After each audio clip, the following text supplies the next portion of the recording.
أعوذ بالله من الشيطان الرجيم بسم الله الرحمن الرحيم إنا لله وإنا إليه راجعون إنا لله وإنا إليه راجعون إنا لله وإنا إليه راجعون آزاداران مظلوم کربلا، ماتمداران سرکار سید الشہداء، آ گئی شام غریباں، اجڑ گئی جناب زینب، لٹ گیا فاطمہ زہرا سلام اللہ علیہا کا چمن۔ ابھی کچھ دیر پہلے اسی سرزمین کربلا پر مولا حسین علیہ السلام کی شہادت کی خبر ذوالجناح نے آ کر سنائی۔ ڈوبا لہو میں لوٹ کے آیا ہے ذوالجناح، سمجھی سکینہ بابا کو لایا ہے ذوالجناح، سر خاک پر پٹک کے پکارا وہ راہوار، شہدانیوں بچھڑ گیا مجھ سے میرا سوار، ارے جلدی اتار لے یہ تبرک یہ ذوالفقار، کٹتا ہے وہاں گلوے شہنشاہ نامدار، زہرا قریب لاشے پہ سر خاک اڑاتی ہے، ارے خیموں میں جا لوٹنے کو ہو جاتی ہے۔ جزاکم اللہ خیر الجزا۔ آپ کی آنکھوں میں آنسو آ گئے، ہم پرسہی دینے کے لیے آئے ہیں مولا حسین علیہ السلام کی مادر گرامی کو۔ نہیں معلوم کتنے دنوں کے بعد اب کربلا آنا نصیب ہوگا۔ تقریباً 6 ماہ سے تمام مولا کے چاہنے والے تڑپ رہے تھے کہ ہمیں کربلا جانا نصیب ہو۔ پتہ نہیں کتنے لوگوں کو تمنائیں ان کے دل میں گھٹ کر رہ گئی کہ اس سال عاشورہ یہاں پر کریں۔ پروردگار نے ہمیں یہ سعادت بخشی ہے کہ ہم مادر مولا حسین کو کربلا کے میدان میں بیٹھ کر پرسا دیں۔ بچے جو اگلے برس ہم ہیں اور یہ غم ہے، جو چل بسے تو یہ اپنا سلام آخر ہے۔ ہاں آزاداران مظلوم کربلا، دوپہر کے مجلس میں برادر محترم حیدر بھائی نے بہترین مصائب آپ کے سامنے پیش کی، شہادت مولا حسین علیہ السلام پیش کر دی، لیکن عزیزان گرامی یہ وہ مظلوم کی شہادت ہے نہ جسے کوئی پوری طریقے سے بیان کر سکتا ہے اور نہ کوئی پوری طریقے سے اسے سن سکتا ہے۔ اگر انسان کلیجہ رکھتا ہے تو اس کا کلیجہ پھٹ جائے گا مولا حسین علیہ السلام کی شہادت کو سننے کے بعد۔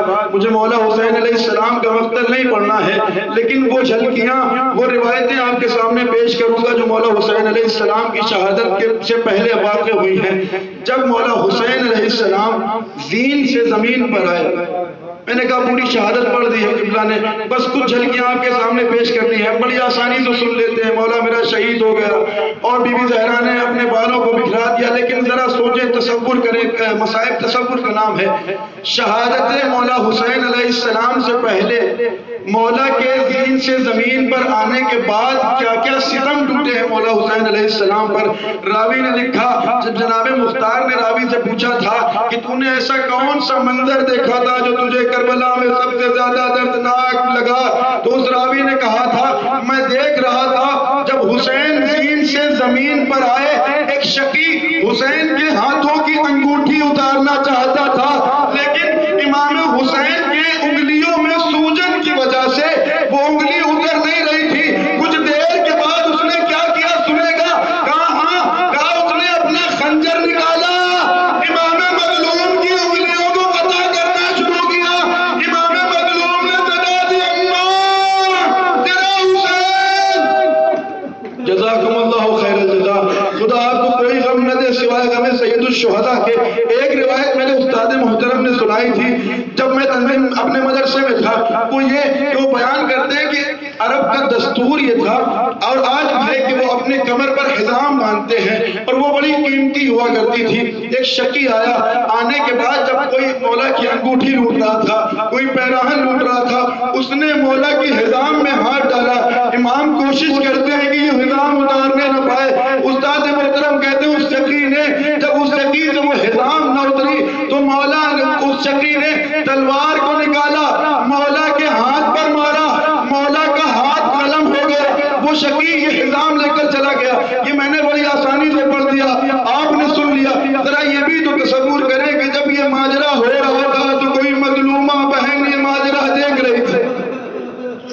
جزاکم اللہ خیر الجزا، خدا آپ کو کوئی غم نہ دے سوائے غم آل محمد کے۔ محترم نے پڑھا دوپہر میں کہ مولا حسین پر 12 ضربیں چلائی گئیں، 12 ضربیں ہم نے بڑی آسانی سے سنی۔ میں آپ کو ایک منظر یاد دلاؤں، جب جناب اسماعیل کو جناب ابراہیم ذبح کرنے کے لیے لے گئے تھے نا، تو بس میں آپ کے سامنے وہ واقعہ پیش کروں گا، تصور آپ خود کر لیجئے گا۔ جب جناب ابراہیم لے کر گئے ہیں تو ذبح ہونے سے پہلے جناب اسماعیل نے 3 باتیں کہی تھی۔ بابا ایک بات تو یہ ہے کہ ذبح کرنے سے پہلے اپنے آنکھوں میں پٹی باندھ لینا، بابا اپنی آنکھوں میں پٹی باندھ لینا، کیونکہ تم سے یہ منظر دیکھا نہیں جائے گا۔ اس کے بعد کہتے بابا ذرا میرے ہاتھوں اور پیروں کو باندھ دینا۔ کہا بیٹا کیوں؟ کہا اس لیے کہ جب آپ خنجر چلائیں گے میرا جسم پھڑپڑائے گا تو آپ سے دیکھا نہیں جائے گا۔ اور تیسری بات یہ بابا اپنے دامن کو اونچا کر لیجیے گا، میں نہیں چاہتا کہ میرے گلے سے نکلنے والا خون کا فوارہ آپ کے جسم مطہر پر پڑے اور میری مادر گرامی دیکھے۔ یہ ماجرا پورا ہو گیا۔ جناب ابراہیم جناب اسماعیل کو لے کر جب واپس آئے ہیں تو آغا ثالثی نے یہ روایت پڑھی تھی، جناب اسماعیل کی مادر گرامی نے جناب اسماعیل کے گلے میں فقط بچا ہوا وہ خنجر کا داغ دیکھا تھا۔ روایت کہتی ہے جناب اسماعیل کی ماں وہیں پر بے ہوش ہو گئی۔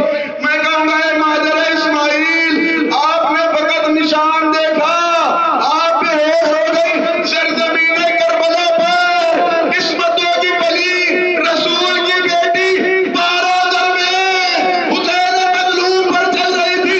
روایت کہتی ہے پہلی ضرب چلی، مولا نے الحمد کیا، دوسری ضرب چلی، لا الہ پڑھا، تیسری ضرب چلی، اسی طرح مولا کرتے چلے جاتے ہیں۔ 7 ضرب کے بعد روایت ملتی ہے کہ مولا نے کچھ نہیں کہا، بس قرآن کی جانب دیکھا اور ہلکی سی آواز میں کہا جزاکم اللہ خیر الجزا، خدا آپ کو کوئی غم نہ دے سوائے غم سید الشہداء کے۔ ہم پرسہ دینے کے لیے بیٹھے ہیں، کچھ لوگ ابھی خیمہ گاہ گئے تھے، کچھ لوگ ابھی خیمہ گاہ جائیں گے۔ جو خطبہ سے میں نے روایتیں سنی ہیں اور جو پڑھی ہیں وہی آپ کے سامنے پیش کروں گا۔ ادھر امام حسین علیہ السلام قتل کر دیے گئے، اس کے بعد کے منظر حمید ابن مسلم لکھتا ہے، جب جناب مختار نے حمید ابن مسلم کو پکڑا ہے تو اس سے ایک سوال کیا تھا، حمید یہ بتا کربلا میں سب سے زیادہ دردناک واقعہ کون سا تھا؟ اب حمید کہتا ہے مختار تو سن نہیں سکے گا۔ مختار کہتے ہیں حمید تو سنا، میں کربلا کے مصائب سننا چاہتا ہوں۔ حمید کہتا ہے مختار تو اصرار کرتا ہے تو میں بیان کرتا ہوں۔ جب حسین قتل کر دیے گئے، شمر ملعون نے حکم دیا کہ خیموں کو آگ لگا دی جائے۔ میں نے کیا دیکھا جب تمام خیمے جل گئے، شمر ملعون ایک 4 سال کی بچی کے پاس آتا ہے، آنے کے بعد اس بچی کو بالوں سے پکڑتا ہے، کبھی دائیں گال پہ تماچا، کبھی بائیں گال پہ تماچا، بچی ہر تماچے پہ آواز دیتی ہے چچا جان، جن رخساروں کو تم بوسہ دیا کرتے تھے آج اس پر شمر کے تماچے لگ رہے ہیں۔ عزاداروں میں نے روایت بڑی آسانی سے پڑھ دی، آپ کربلا میں ہیں، میں نے کہا مصائب صرف تصور کا نام ہے۔ آپ یہاں پر دیکھتے ہوں گے کہ جب قافلے آتے ہیں پاکستان سے ایران سے، ایمان سے بتائیے گا اور ذرا تصور کریے گا، مجھے نہیں پتا کہ میں اپنے اس تصور کو کیسے آپ تک پہنچاؤں گا، اگر تصور کر لیا تو یقین کریں بہت ہوں گے۔ یہاں پر ہم لوگوں نے دیکھا ہے کہ جب پاکستان سے ایران سے لوگ زائرین آتے ہیں تو بہت سے بہت 3 دن اپنے گالوں پر ماتم کرتے ہیں، بہت سے بہت 3 دن اپنے گالوں پر ماتم کرتے ہیں، لیکن ہم ان کے گالوں کو جب دیکھتے ہیں تو کیا دیکھتے ہیں؟ گال پھٹ جاتے ہیں، گوشت باہر آ جاتا ہے۔ کربلا کی تاریخ میں، اور یہ بھی اپنے ذہن میں رکھیے گا، جو آتے ہیں ہڈے گڈے ہوتے ہیں، جوان ہوتے ہیں، اپنے گالوں پر تماچا مارتے ہیں، کچھ دیر کے بعد ان کے گال سرخ ہو جاتے ہیں، بعض کے پھٹ جاتے ہیں۔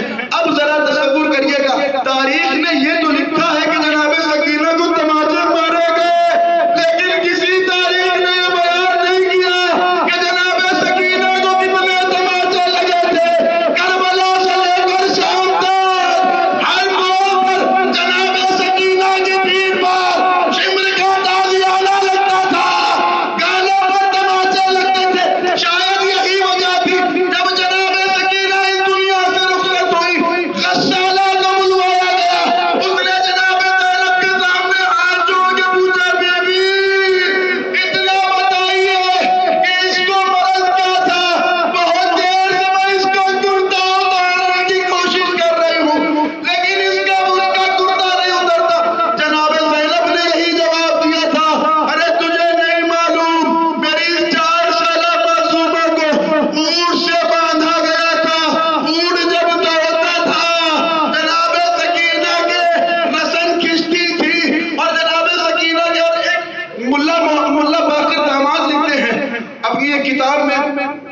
جب جناب سکینہ کو تازیانے لگے، انہوں نے بڑا حساس جملہ لکھا، وہ یہ کہ جب جناب سکینہ کو تازیانے لگنا شروع ہوئے، ایک وقت وہ آیا کہ جناب سکینہ کو تازیانے لگتے تھے، ہر تازیانے کے ساتھ بچی کے معصوم سے بدن کا گوشت نکل آتا تھا۔ جزاکم اللہ خیر الجزا، خدا آپ کو کوئی غم نہ دے سوائے غم آل محمد کے۔ بس کچھ روایتیں آپ کے سامنے پیش کر کے ختم دعا ہے۔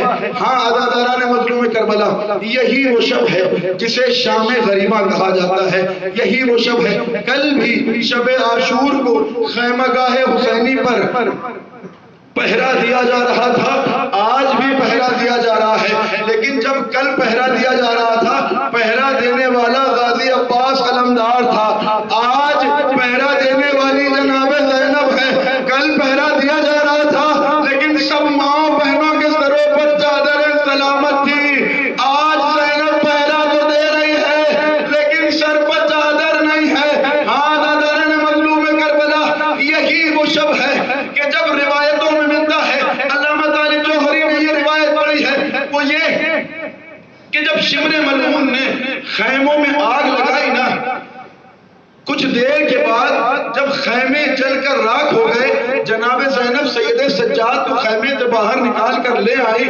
اس کے بعد راوی کہتا ہے میں نے دیکھا کہ حسین کے 44 چھوٹے چھوٹے بچے آگ کی تپش سے تڑپتے ہوئے باہر آئے۔ اب راوی نے لکھا ہے کہ بچے ایسے تڑپ رہے تھے جیسے مچھلیاں پانی کے بغیر تڑپتی ہیں۔ ہاں، اب روایت کو سنیے گا۔ اب وہ روایت کہتی ہے کہ یہ حسین کے چھوٹے چھوٹے بچے باہر آئے۔ جناب زینب نے کہا بہن ام کلثوم، آؤ ذرا بچوں کو شمار تو کر لیں، کہیں ایسا تو نہیں کوئی بچہ گم ہو گیا ہو۔ جناب کلثوم کہتی ہے بہن زینب، تمام بچے موجود ہیں، سکینہ موجود نہیں ہے۔ جناب زینب کہتی ہے کلثوم آؤ سکینہ کو تلاش کرنے چلتے گئے۔ جناب کلثوم اور زینب صدا دیتی جاتی تھی آئینہ سکینہ،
آج اگر تھوڑا تاخیر سے روایت پڑھ دوں اور مسائب پڑھ دوں تو مجھے معاف کر دیجئے گا، اس لیے کہ آج ہی کی شب وہ ہے کہ جس میں ہمیں مسائب زیادہ پڑھنے ہوتے ہیں، الگ الگ روایتیں ہیں۔ ایک روایت میں یہ بھی ملتا ہے کہ جناب حر کی زوجہ آج ہی کی رات بی بی سکینہ کے پاس اور جناب زینب کے پاس پانی اور کھانا لے کر آئی تھی۔ اور ایک روایت میں یہ بھی ملتا ہے کہ جب جناب زینب خیموں کا تلایا کر رہی تھی تو کیا دیکھا ایک سوار آ رہا ہے۔ میں روایت جلدی جلدی پڑھ رہا ہوں تاکہ اپنے مقصود تک پہنچ جاؤں۔ جناب زینب نے دیکھا غیظ کے عالم میں آئی، کیا تو مجھے نہیں جانتا میں علی کی غیرت دار بیٹی ہوں، کیا تو ہمارے خیموں کی طرف کیوں آ رہا ہے؟ اب جناب امیر المومنین نے اپنے نقاب کو پلٹا، جناب زینب نے دیکھا بابا ہیں، فوراً سینے سے لگ گئی بابا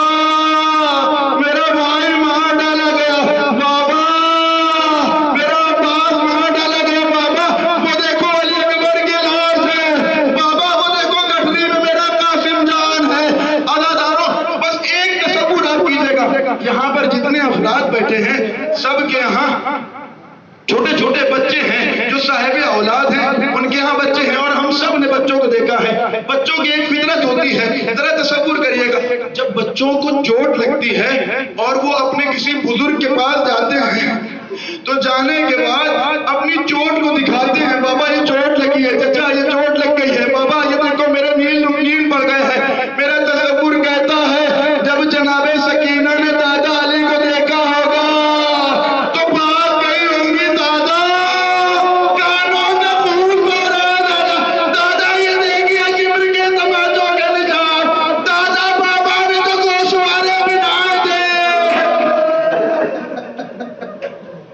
ان گوشواروں کو چھین لیا گیا۔ جزاکم اللہ خیر الجزا، خدا آپ کو کوئی غم نہ دے سوائے غم آل محمد کے۔ آخری روایت اور اس کے بعد ختم دعا ہے، زوجہ حر کھانا اور پانی لے کر آئی، علماء سے بھی سنا ہے اور میں نے خود بھی روایت پڑھی ہے، کتاب حر الغمہ میں روایت موجود ہے۔ جب جناب حر کی زوجہ کھانا اور پانی لے کر آئی ہیں، اب روایت سنیے گا اور تصور کیجئے گا، جناب زینب نے وہ کھانا اور پانی لیا، سید سجاد کو دیا، اے سید سجاد یہاں پر جو بچے موجود ہیں انہیں کھانا کھلا دو۔ سید سجاد تمام لوگوں کے پاس گئے، بیویوں کے پاس گئے، سب کو پانی دیا، اس کے بعد جناب زینب کے پاس آتے ہیں، اے پھوپھی اماں آپ بھی تو 3 دن کی پیاسی ہے نا، آپ پانی پی لیں۔ جناب زینب انکار کر دیتی ہے، ارے میں کس طریقے سے روایت پڑھوں؟ جناب سید سجاد کہتے ہیں پھوپھی اماں میں بھی پانی نہیں پیوں گا، آپ جب تک پانی نہیں پیتی۔ جناب زینب پھر انکار کرتی ہے، خدا مجھے طاقت دے روایت پڑھنے کی۔ جناب زینب سے جب مولا سجاد اصرار کرتے ہیں، جناب زینب کہتی سید سجاد اب تک میں نے جب بھی تم سے کچھ کہا تھا تم نے کسی بات کا انکار نہ کیا تھا، آج کیا ماجرا ہے؟ جناب سجاد کہتے ہیں پھوپھی اماں آپ بھی تو عصمت کی پلی ہے نا، ذرا آسمان کی جانب دیکھیے۔ جناب زینب نے دیکھا جنت میں حوض کوثر پر نانا رسول خدا موجود ہے، بابا امیر المومنین موجود ہے، ماں فاطمہ زہرا موجود ہے، مولا حسن موجود ہے، اور اسی میں ان کا مظلوم بھائی موجود ہے، نانا کے ہاتھ میں حوض کوثر کا پانی ہے، اے میری جان حسین پانی پی لے۔ حسین انکار کر دیتے ہیں، علی کہتے ہیں میرے لخت جگر پانی پی لے، حسین انکار کر دیتے ہیں، امام حسن کہتے ہیں بھیا پانی پی لے، حسین انکار کر دیتے ہیں۔ جناب زہرا کہتی بیٹا 3 دن کا پیاسا ہے پانی پی لے، حسین انکار کرتے ہیں۔ بی بی زہرا کہتی ہے حسین تو پانی کیوں نہیں پیتا؟ اب مولا حسین کہتے ہیں مادر گرامی 3 دن سے میری بہن زینب نے اب تک کھانا اور پانی نہیں کھایا ہے، میں کیسے پانی پی لوں؟ اب روایت کہتی ہے کہ مولا سجاد علیہ السلام نے اور جناب زینب نے اس کھانے اور پانی کو لیا اور جناب سکینہ کے پاس آئی، اے سکینہ پانی کو پی لے۔ آخری جملہ اور ختم دعا ہے، اے سکینہ پانی پی لے۔ جناب سکینہ کہتی پھوپھی اماں سب سے پہلے مجھے پانی کیوں پلا رہی ہے؟ جناب زینب نے قیامت کا جملہ کہا ہے بیٹی سکینہ قافلے میں جو سب سے چھوٹا ہوتا ہے اسے پانی پلایا جاتا ہے۔ اب جناب سکینہ نے کوزہ تو لے لیا لیکن پانی نہیں پیا، مقتل کی جانب دوڑنے لگی۔ بی بی زینب کہتی ہے سکینہ ارے کوزہ لے کر کہاں جا رہی ہے؟ جناب سکینہ کہتی پھوپھی اماں آپ ہی نے تو کہا تھا جو سب سے چھوٹا ہوتا ہے اسے پانی پلایا جاتا ہے۔ ارے میرا بھیا علی اللہ اس قافلے میں سب سے چھوٹا ہے، میں اسے پانی پلانا چاہتا ہوں۔ انا للہ و انا الیہ راجعون۔